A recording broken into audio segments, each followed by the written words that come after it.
ang mga Filipino basketball players na bigla na lamang huminto ang kanilang mga pro basketball career. Kailan, paano at anong dahilan kung bakit nahinto ang kanilang mga basketball careers at masasabi bang maling desisyon o mali ang sitwasyon? At may pag-asa ba na makabalik pa ulit sila sa paglalaro bilang isang pro basketball player? Yan ang mga pag-uusapan natin ngayon, kaya huwag mong kalimutan na mag-comment at mag-suggest din para malaman ang opinion mo. Una sa ating listahan ay si Kobe Paras na anak ng isa sa mga PBA legends na si Benji Paras. Bata pa lamang itong si Kobe Paras ay kinakitaan na to ng husay sa paglalaro ng basketball na masasabing namana rin niya sa kanyang ama na si Benji Paras. Maraming naging interesado at sumubaybay sa basketball career nitong si Kobe Paras, lalo na nang mapunta ito sa Amerika para maglaro sa mga NCAA Division I schools. Pero hindi nga nito tinapos ang kanyang pag-aaral sa NCAA Division I schools at sa halip nga ay nagdesisyon nito na bumalik dito sa Pilipinas para maglaro ng isang season sa UP Fighting Maroons. At dahil din naman na nataon ng pandemic nang matapos ang kanyang first season sa UP Fighting Maroons, ay nagdesisyon ito na tanggapin yung offer sa kanya mula sa Japan B-League bilang isa sa mga nangunang Asian Quota imports sa nasabing liga.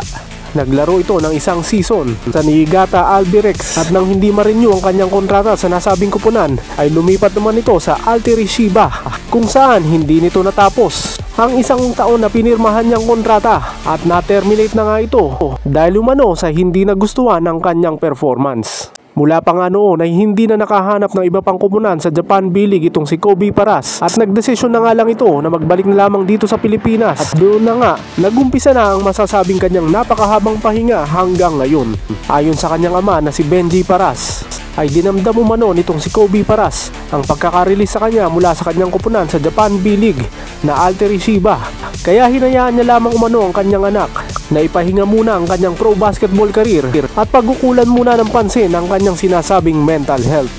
Simula noong 2022 hanggang ngayon 2025 ay hindi pa rin nagbabalik sa active basketball career itong si Kobe Paras. At kahit nga umano sa mga ligang barangay ay wala itong sinasalihan. Pero ayon naman sa mga social media accounts nito ay interesado pa rin ito na ipagpatuloy ang kanyang pro basketball career. Yun nga lang, naghahanap umano ito ng perfect timing at ang buong akala nga ng nakararami ay bago ang 50th season PBA Rookie Draft ay magpapadraft na nga sana itong si Kobe Paras dahil nang ma-interview ito nung laban o ng send-off game ng Gilas Pilipinas kontra sa Macau Black Bears ay nagbigay ito ng pahayag na pupwede nga itong sumali na sa paparating na PBA Rookie Draft nung nakaraang 50th season. Pero dumating ang deadline ng pag-submit ng application papers para sa mga incoming rookies ay walang Kobe Paras na nagpakita at nagparamdam sa PBA office para isumite ang kanyang application papers para sa PBA Rookie Draft. At masasabing yun na ang huling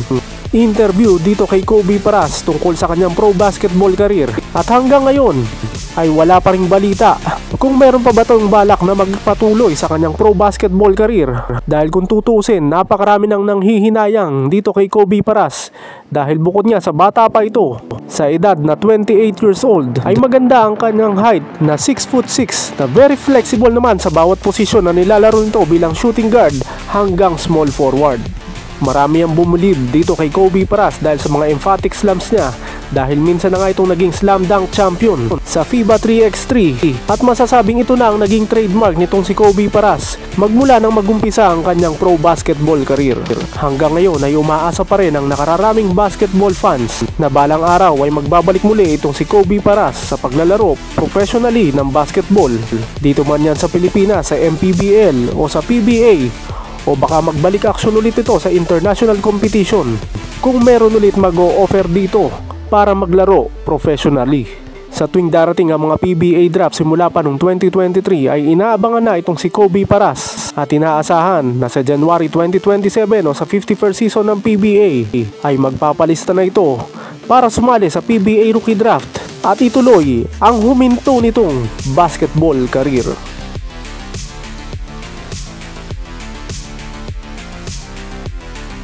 Hindi pa man sumasalang bilang isang pro basketball player itong si Ben Phillips ay pansamantala na nga nitong hininto ang kanyang sanay makulay na basketball career dahil sa ngayon ay patuloy itong namamalagi sa Amerika para asikasuhin ang kanyang negosyo doon na sinasabing kanya namang ipinagpaalam nang magpa-draft siya noon sa PBA kay Commissioner Willie Marshall. Matatandaan na nung last 49 season PBA rookie draft ay nagpalista itong si Ben Phillips dahil meron naman daw talaga siyang balak na ituloy ang kanyang basketball career, pero kinakailangan niya muna daw asikasuhin ang kanyang ongoing business ngayon sa Amerika. At nagpasabi pa nga ito kay Commissioner Willie Marshall na payagan siyang sumali sa PBA rookie draft kahit na hindi pa agad-agad siya makakapaglaro sa sino mang kupunan na pipili sa kanya. Kinuha ito ng Converge Fiber Xers bilang isa sa kanilang mga second round picks nung nakaraang 49 season PBA rookie draft, at nakipag-usap naman ito ng maayos sa Converge Fiber Xers management na hintayin umano siya dahil nagbabalak nga itong bumalik nung nakaraang May 2025 para ipagpatuloy ang kanyang basketball career dito sa Pilipinas. Pero matatapos na ang Nobyembre ngayon taon ay wala pa ring Ben Phillips na nakikipag-usap at bumabalik dito sa Pilipinas para ituloy ang kanyang basketball career. At hanggang ngayon ay sinasabing clueless pa rin umano ang Converge Fiber Xers kung balak pa rin ipagpatuloy nitong si Ben Phillips ang kanyang nahintong basketball career. Bata pa itong si Ben Phillips sa edad na 26 years old, at kahit nasabihin mong ilang taon pa lamang itong naglalaro ng basketball dito sa Pilipinas, nung mga panahon niya sa De La Salle Green Archers kasama ang kanyang kapatid si Michael Phillips, ay kinakitaan na nga ito ng husay at sipag sa paglalaro ng basketball dahil kagaya ng kanyang kapatid na si Motor Mike Phillips ay napaka-energetic din sa loob ng court nitong si Ben Phillips, na kung saan sa bawat hustle plays ay makikita mo ito na nakikipagagawan para sa bola. Sa height na 6'5", very agile at athletic din itong si Ben Phillips na maasahan sa kanyang opensa, at napakaganda rin ang perimeter shooting lalo-lalo na sa 3-point area. Sa katunayan, kahit nga wala ito dito sa Pilipinas at walang kasiguraduhan kung kailan ito babalik, ay marami pa rin kupunan sa PBA ang nag-i-inquire para sa availability nitong si Ben Phillips via trade, dahil na rin masasabing prime commodity talaga ang mga ganitong klaseng big man na very flexible na kayang maglaro mula center hanggang stretch 4, at paminsan-minsan po pwede rin itong gawing small forward. Defense-oriented ang laruan itong si Ben Phillips, at ang mismong kupunan niya na Converge Fiber Xers ay sinasabing naghihintay pa rin kung paano at kailan makakabalik ang kanilang second round pick nung nakaraang 49 season PBA rookie draft na si Ben Phillips. Iba naman ang sitwasyon sa humintong pro basketball career ng 6'1" guard na huling naglaro sa Northport Batang Pier sa PBA na si John Amores. Nasa college basketball pa lamang ito sa NCAA para sa JRU Heavy Bombers ay nasangkot na agad sa ilang kontrobersya itong si John Amores dahil na rin sa pagwawala nito sa loob ng court nang bigla itong manuntok ng mga players mula sa CSB Blazers dahil umano sa pagkakapiko nito at nadala lamang umano ng kanyang init ng ulo. Ito ang naging dahilan para ma-expel siya sa JRU Heavy Bombers, at ganun din sa kabuuan ng NCAA kung saan pinatawan siya ng indefinite ban sa nasabing collegiate league. Pero dahil humingi naman ito ng public apology at tinanggap yung mga kaukulang parusa sa kanya, ay muling nagbalik ang kanyang basketball career, at sa pagkakataon nga na yun ay naglaro na siya sa MPBL para sa kupunan ng Muntinlupa Cagers. Halos 2 seasons din naglaro sa MPBL itong si John Amores bago ito nagdesisyon na magpa-drop sa PBA noong 2023. Pinalad naman ito dahil kinuha ito ng Northport Batang Pier bilang kanilang 51st pick sa 5th round, at dahil maganda ang ipinakita niya sa mga team practices at tryouts ng Northport Batang Pier ay nabigyan siya ng kontrata ng nasabing koponan. Maganda na sana ang tinatakbo ng pro basketball career nitong si John Amores sa Northport Batang Pier sa PBA, pero sa hindi inaasahang isang insidente sa kanilang bayan sa Laguna kung saan naglaro ng practice game na sinasabing may kasamang pustahan itong si John Amores, ay nasangkot ito sa isang gulo na merong involved na pamamaril na naging daan para ito ay patawan ng kasong kriminal na naging daan para bigyan ito ng indefinite ban sa PBA. At ganun din sa Games and Amusement Board kung saan nirevoke ang kanyang athlete's license. Pero makalipas ang isang taon, magbuhat ang nasabing shooting incident nitong si Jan Amores, ay na-dismiss na nga ang kanyang kasong kriminal at nawala na nga ito ng criminal liability. Pero ang ipinataw sa kanyang indefinite ban sa Games and Amusement Board kung saan nirevoke nga ang kanyang athlete's license ay hanggang ngayon ay hindi pa rin niya nababawi kahit na nga umano na-dismiss na ang kanyang kasong kriminal. Ayon mismo sa Games and Amusement Board ay final na ang kanilang desisyon na i-revoke ang athlete's license nitong si Jan Amores at mababaligtad na nga lang daw umano yun kung ito ay magsasubmit ng appeal sa Court of Appeals at dadaan sa isang mahabang proseso para mapatunayan na karapat-dapat ibalik ang kanyang athlete's license. Magmula nang madismiss ang kanyang kasong kriminal ay inaasikaso na nga umano nitong si Jan Amores kasama ang kanyang agent at ang kanyang attorney para muling mabigyan ng panibagong athlete's license at makabalik sa paglalaro professionally ng basketball. Isa naman sa marami ang nangihinayang sa biglaang paghinto ng pro basketball career nitong si Greg Slaughter. Height is might. Yan ang palagi ang sinasabi sa mundo ng basketball dito sa Pilipinas at maging sa iba't ibang panig ng mundo na rin. Dito sa Pilipinas, bibihira kasi ang isang 7-footer na kagaya ni Greg Slaughter na masasabing may napatunayan na sa kanyang pro basketball career sa PBA, sa Japan B-League at ganun din sa MPBL. Yun nga lang, pagkatapos nitong maglaro sa Manila SB Squad sa MPBL noong 2024 ay wala nang koponan na kumuha dito kay Greg Slaughter sa MPBL man o maging sa PBA. Sinasabing mataas daw umano kasing maningil itong si Greg Slaughter kaya hindi umano kinaya ng mga MPBL teams ang hinihingi nitong presyo. Pero ayon naman dito mismo kay Greg Slaughter ay sapat lang umano para sa maibibigay niya sa kahit anong koponan na kukuha sa kanya ang kanyang hinihinging presyo na sinasabing 800,000 a month bukod pa ang mga additional allowances na hinihingi nitong si Greg Slaughter. Alam naman natin na hindi naman lahat ng mga MPBL teams ay kayang maglabas ng ganyang kalaking pera para lamang sa iisang player. Kaya magmula na magumpisa ang 7th season ng MPBL hanggang noong June 2025 ay walang kupunan o kontrata na nakuha itong si Greg Slaughter. Pero isang magandang balita ang dumating dito kay Greg Slaughter nang papirmahin siya ng Basilan Star Horse ng bagong kontrata sa MPBL at dito nga nabuhayan na itong si Greg Slaughter at pati na rin ang mga sumusubaybay sa kanyang pro basketball career. Pero nakakapagtaka, simula nang pumirma si Greg Slaughter sa Basilan Star Horse noong June 2025 hanggang sa ilaro na ng Basilan Star Horse ang kanilang final game sa MPBL nung nakaraang October ay walang Greg Slaughter na nagpakita o naglaro sa Basilan Star Horse. Walang inilabas na pahayag si Greg Slaughter at maging ang Basilan Star Horse Management tungkol sa pinirmahang kontrata nitong si Greg Slaughter na masasabing hindi naman napakinabangan ng Basilan Star Horse. Wala silang tinukoy kung natuloy ba o natigil agad yung nasabing kontrata at nagulat na nga lang ang lahat nang biglaan itong magpakita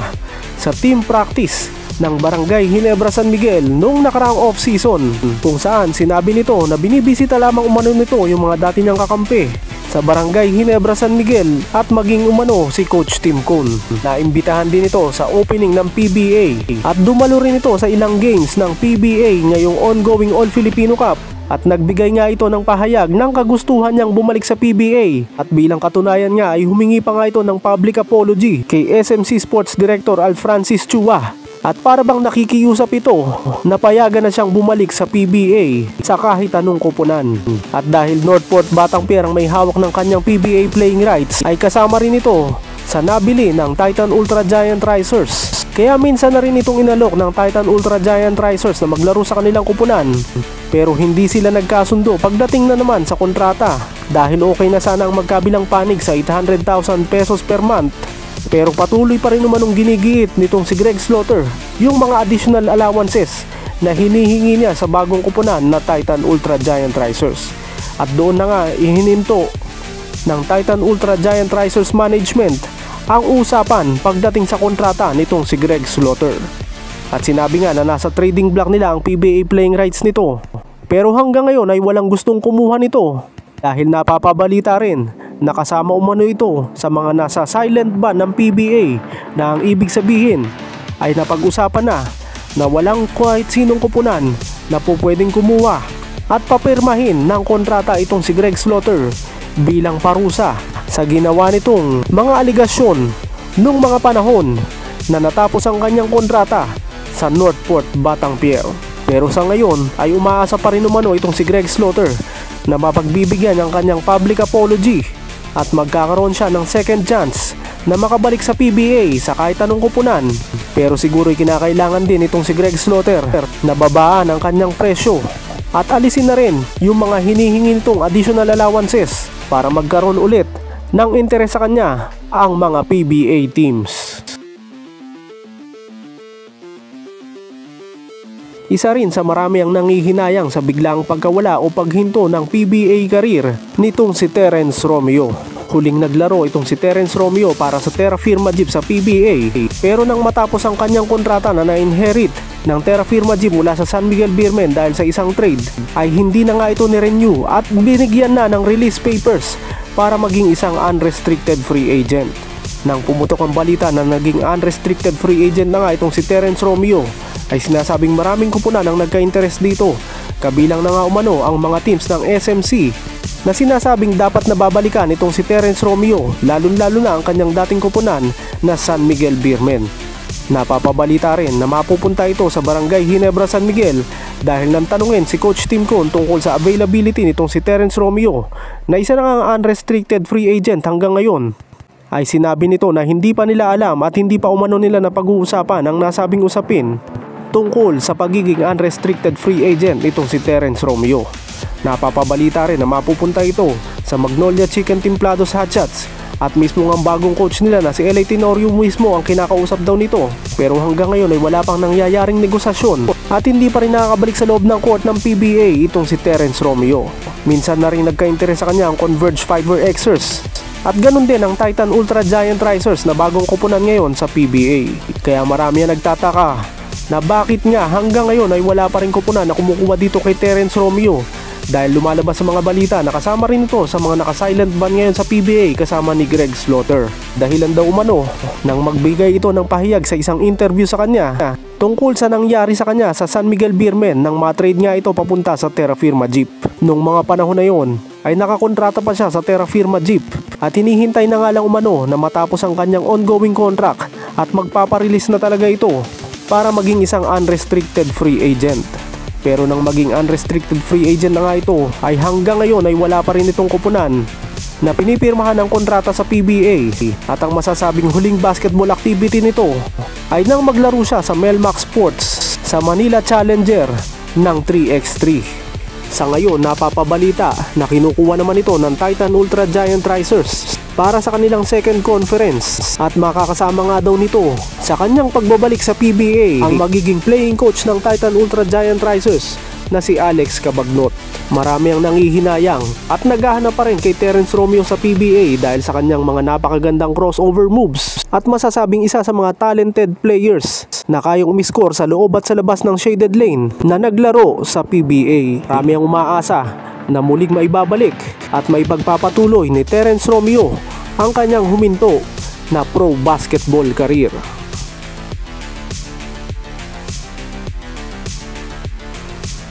Isa rin sa marami ang nangihinayang sa biglaang pagkawala o biglaang paghinto ng pro basketball career nitong si Mikey Williams. Iba naman ang sitwasyon nitong si Mikey Williams dahil maraming kupunan na gustong kumuha dito. Pero yun nga lang, kagaya ni Greg Slaughter ay napakataas din ang presyong hinihingi nito sa kanyang kupunan noon na TNT Tropang 5G. Ilang taon na hinawakan ng TNT Tropang 5G ang PBA playing rights nitong si Mikey Williams. Ilang beses din silang nagkaroon ng negosasyon tungkol sa posibleng pagbabalik nitong si Mikey Williams sa kanilang kupunan. Pero hindi nangyari nga ang lahat dahil sa kontratang hinihingi o masyadong mataas na hinihinging kontrata nitong si Mikey Williams sa kanyang dating kupunan na TNT Tropang 5G. At makatapos ang 2 taon ay natrade ang kanyang PBA playing rights sa Converge Fiber Xers kapalit ni Jordan Heading, na ang buong akala ng nakararami ay nalalapit na ang pagbabalik ni Mikey Williams sa PBA. Pero kabaligtaran ang nangyari dahil kagaya ng mga failed contract negotiations noon sa TNT Tropang 5G ay ganyan din ang ginagawa ngayon nitong si Mikey Williams sa merong hawak ng kanyang PBA playing rights ngayon na Converge Fiber Xers. Masyado pa ring matigas itong si Mikey Williams sa kanyang hinihinging kontrata na sinasabing tinatayang 1.5 million pesos per month at ayaw umano nito na magpababa ng presyo, kung saan tumatawad nga umano ang Converge Fiber Xers ng hanggang 1.2 million pesos per month na ayaw naman tanggapin nitong si Mikey Williams. Ilang buwan nang nakalilipas mula nang matrade nga ito sa Converge Fiber Xers ay hanggang ngayon ay wala pa rin na pagkakasunduan pagdating sa kontrata ng magkabilang panig at patuloy pa rin lumalabo ang napipintong pagbabalik nitong si Mikey Williams sa PBA. At ayon nga mismo sa Converge Fiber Xers Management ay sumuko na sila dito kay Mikey Williams at ngayon nga itinetrade na nila ang PBA playing rights nitong si Mikey Williams sa ibang koponan, pero wala ring interesadong kumuha rito dahil sa laki nga ng presyo na hinihingi nito na isang tumataginting na 1.5 million pesos per month na siyang dahilan kung bakit nahinto o tumigil ang pro basketball career nitong si Mikey Williams.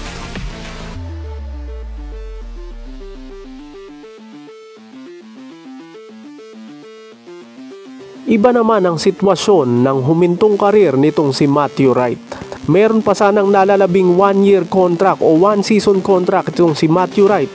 sa kanyang Japan B-League Division 1 team na Kawasaki Brave Thunders. Pero humingi ito ng release dahil sa sinasabing personal matters, dahil kinakailangan umano na personal niyang alagaan ang kanyang ina na may sakit.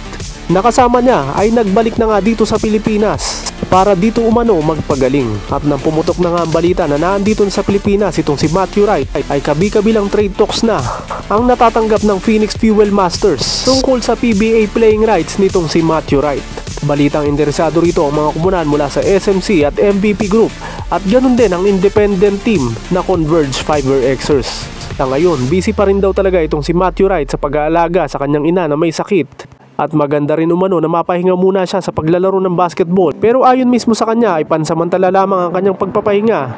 at nagbabalak pa rin ito na ituloy ang kanyang pro basketball career.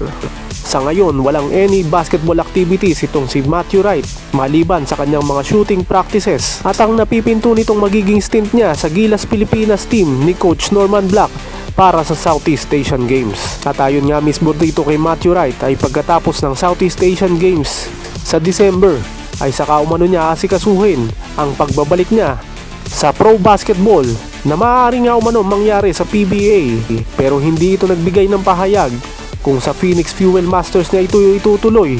o sa ibang kupunan sa PBA para muling ituloy ang sinasabing humintong basketball career nitong si Matthew Wright.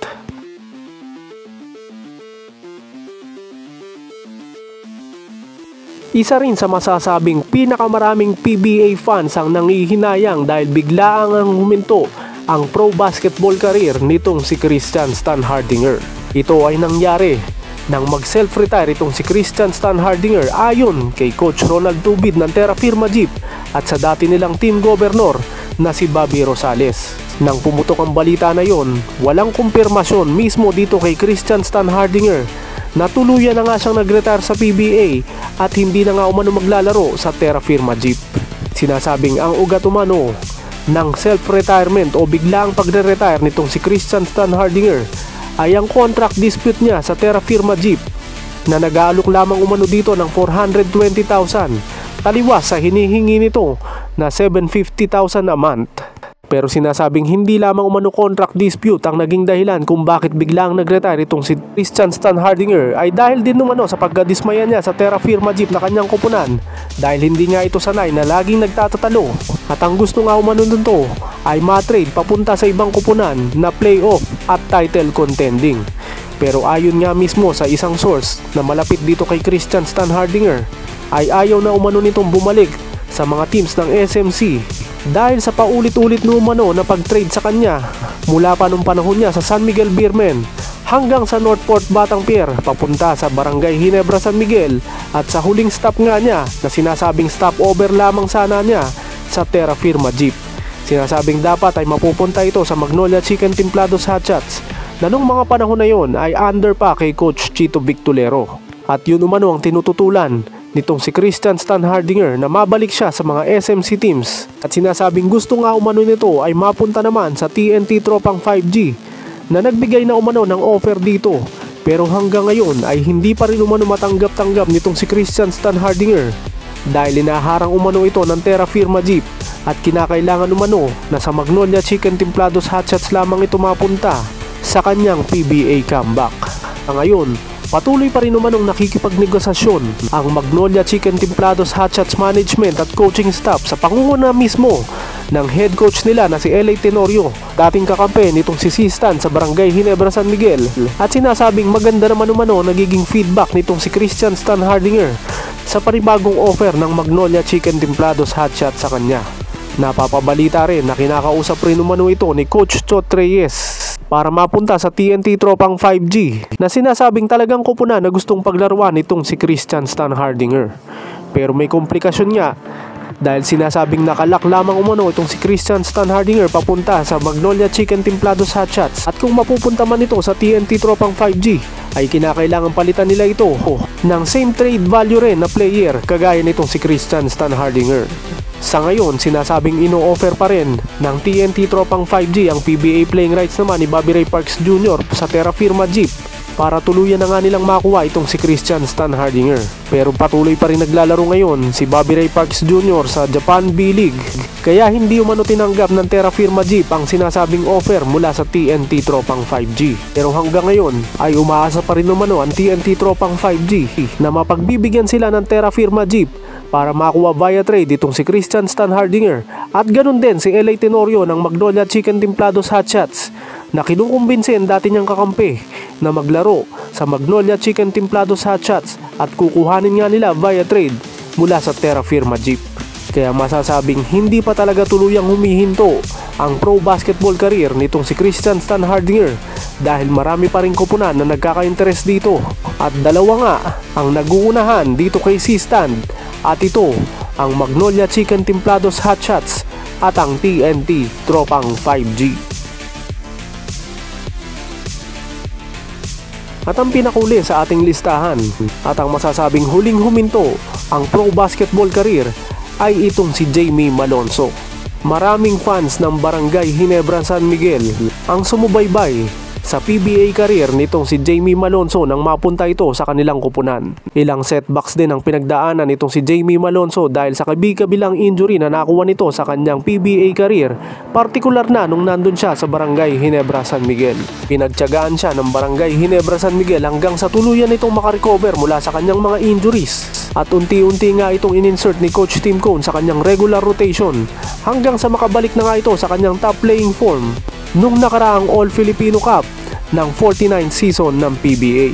Pero nang matapos ang kontrata nitong si Jamie Malonzo sa Barangay Ginebra San Miguel ay ginulat nito ang mga fans ng PBA, lalo-lalo na ang mga fans ng Barangay Ginebra San Miguel at maging ang Barangay Ginebra San Miguel management dahil hindi nito pinirmahan yung inaalok na bagong kontrata sa kanya ng Barangay Ginebra San Miguel, at sa halip ay yung offer sa kanya mula sa Japan B-League Division 1 team na Kyoto Hanaris ang kanyang pinirmahan. Ayon mismo kay Coach Tim Cone, matagal na nilang alam na merong offer at gustong maglaro nitong si Jamie Malonzo sa Japan B-League, pero hindi umano nila inaasahan na mangyayari nun agad-agad itong nakaraang Agosto dahil hindi umano ito sinabi sa kanila ni Jamie Malonzo at hindi rin nagpaalam na pipirmahan ang inaalok sa kanyang kontrata ng Kyoto Hanaris. At dahil nagulat nga ang lahat, maging si Coach Tim Cone, ay sinasabing nakaapekto to sa kanyang stint sa Gilas Pilipinas nung nakaraang Agosto sa FIBA Asia Cup na ginanap sa Jeddah, Saudi Arabia, kung saan binangko ito ng ilang games ni Coach Tim Cone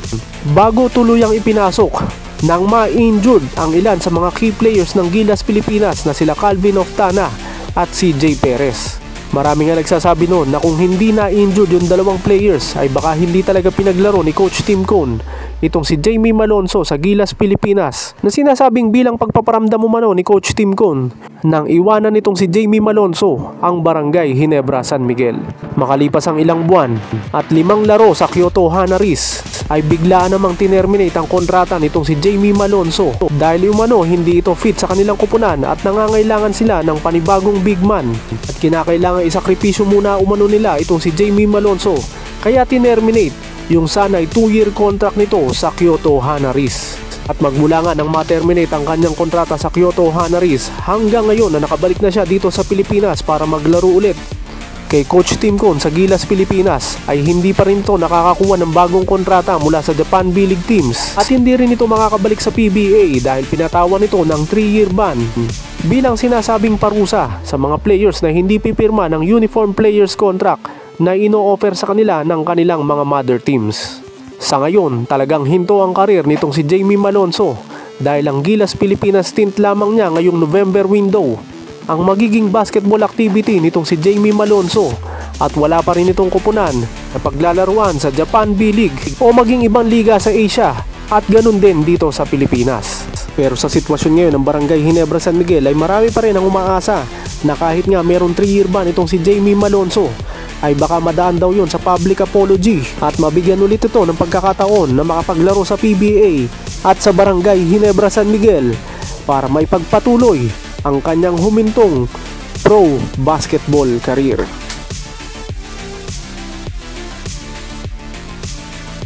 Anong opinion mo dito sa mga sinasabing humintong pro basketball career ng mga players na ating tinalakay dito sa ating video? Sapat ba yung mga dahilan para mahinto ang kanilang mga pro basketball career? Dahil marami pa rin umano ang nagnanais na makita silang naglalaro sa loob ng court, sa PBA man yan, sa MPBL o sa ibang liga. Dahil sayang nga umano ang mga kani-kanilang careers na biglaan na lamang huminto dahil sa sinasabing mga maling desisyon at ganun din sa mga maling sitwasyon. May pag-asa pa kaya na maituloy nila ang kani-kanilang mga pro basketball careers? At kung sakali nga, saan nila ito maipagpapatuloy? At kung papaano nila yon magagawa? Lahat ng mga yan, huwag mong kalimutan na mag-comment at mag-suggest din para malaman ang opinion mo.